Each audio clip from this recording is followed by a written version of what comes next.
Hello everyone, and welcome to my Days of Our Lives official. I hope everyone is having a wonderful day. Before we begin, please hit the subscribe button and give this video a thumbs up. Tate contacted Brady at the police station, telling him he needed to know what had happened. Brady claimed he didn't remember anything, but he felt guilty about being so inebriated that he couldn't recall the incident. Brady stated that he had wanted to see Teresa again. He had relapsed after realizing that dream was over once she married Alex. Tate discovered his father had been drinking for weeks but had kept it a secret. Brady added that if Tate desired no interaction with him, he would comprehend. Tate believed Brady would not go to prison since Sarah knew he had a medical condition because she worked as a doctor. "You will be forgiven by all," Tate said to his father. "I already have." Sarah struggled, but she was determined to get herself out of the wheelchair and onto the bed on her own. Holly and Maggie raced to her aid.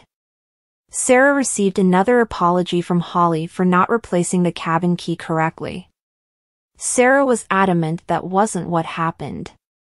"It's fine if you want to feel bad about lying, but don't bring up the accident." Sarah stated, "There's only one person at fault, and it's not you." Xander became enraged with Justin for standing up for Brady, but Fiona cut him off by stating that it was an accident. Brady was sick, Justin told Xander, and he was sorry. When Xander had taken Justin's wife captive, Justin reminded him that Brady was family and that Brady had already forgiven Xander. Xander angrily retorted that Justin had not stood up for him then. After attempting to strangle Brady, Justin claimed that Xander was fortunate not to require legal assistance at that particular time. The next time Xander encountered Brady, he threatened to snap his neck. While John was on the phone updating folks about Brady, Marlena sat beside him. John informed Marlena that Paul had offered to come back for moral support and that Belle wished to go back home to defend Brady. John mentioned that his father was grieving for each of them as well as for Brady falling off the wagon. John expressed that he was finding the phone calls too much, but Marlena assured him that they would overcome it together. Eric arrived from Paris after John had departed to visit Brady. After talking with Marlena about Brady, Eric admitted to her that he had been feeling a great deal of regret and despair ever since returning. Eric clarified that Holly was still unaware that he was the cause of her father's passing. Eric went on to say that EJ had threatened to tell Holly the truth after he and Nicole broke up. Eric stated that he and Nicole had made the decision for him to tell Holly about the accident before she learned about it from someone else because he was going to town. John was shocked to hear Brady admit guilt and offer to pay for his crime when they first met. "While I appreciate your desire to accept accountability, how are you going to be able to do so without all the information?" John inquired. John insisted that Brady hold off on entering a guilty plea until they received all the information. "There might be favorable conditions. There might be a great deal more to this narrative than we currently know," John remarked. Fiona and Xander headed to Sarah's bedroom to have a conversation. Although Xander expressed dissatisfaction at Justin's refusal to fire Brady as a client, Sarah recognized Justin's logic. Fiona advised them to concentrate on their recuperation and pledged to be Sarah's rock. Sarah experienced a flashback of the vehicle that had struck her and saw a hazy image of the driver as she heard Fiona express gratitude that the accident hadn't been worse. Justin informed Maggie that Brady was no longer a customer, at Xander's request. Justin was interested in her viewpoint. Maggie expressed her desire for Justin to continue standing up for Brady.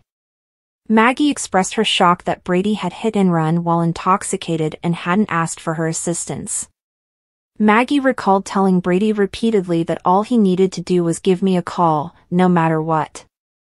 Maggie went on to say that she had promised Brady that she would help him get back on track and stop him from hurting himself or anybody else if he was impaired, particularly for going behind the wheel after consuming alcohol.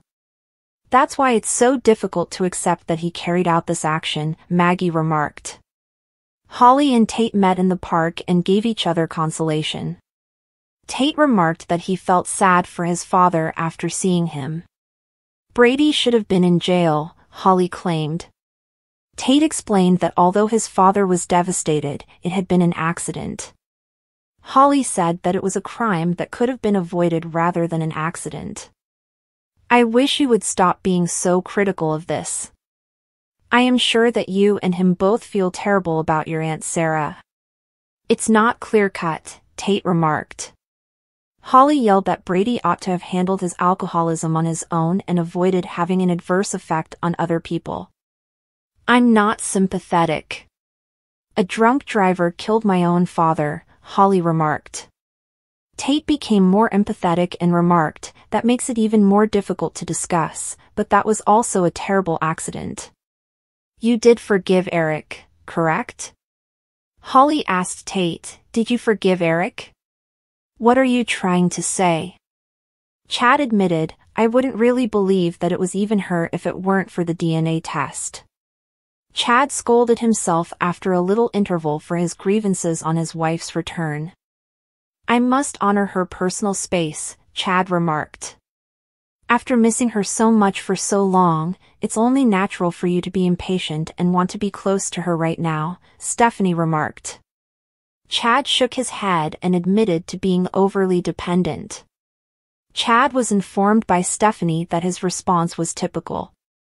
Stephanie remarked, Abigail is so lucky to have you. Stephanie assured Chad that Abigail would soon come to terms with her good fortune. Stephanie inquired once more if Chad was certain she could see Abigail.